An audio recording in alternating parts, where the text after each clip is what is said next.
I think Donald Trump is the best gift to this movement since the Supreme Court decided Citizens United, because what it has done is it has made people perfectly aware of what we all, in the back of our minds, already believed. He's pulled back the curtain.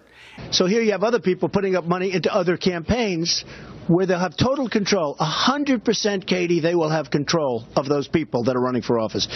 One of the reasons I've done so well in the polls is because everyone knows I'm not going to be controlled. I'm going to do what's right for the country.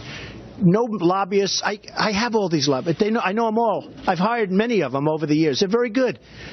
But when they give $1 million or $5 million to Jeb Bush, they have total control over him. He will do like a puppet whatever they say. With me, there's none of that.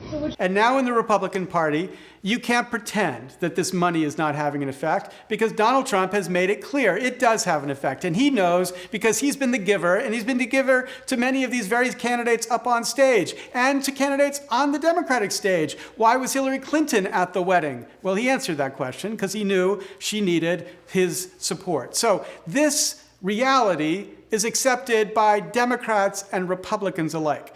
But the difference between Donald Trump and me on this, I mean, there's a lot of differences, including about $10 billion, but the difference between Donald Trump and me on this issue is that Donald Trump has no solution other than electing billionaires.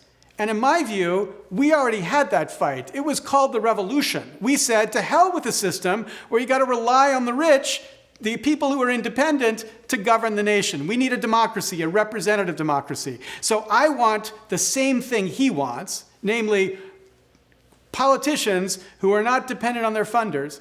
But I want to get that, not by depending on billionaires, but instead by having a system where politicians do not have to bend over backwards to please the tiny fraction of the 1% who fund their campaigns.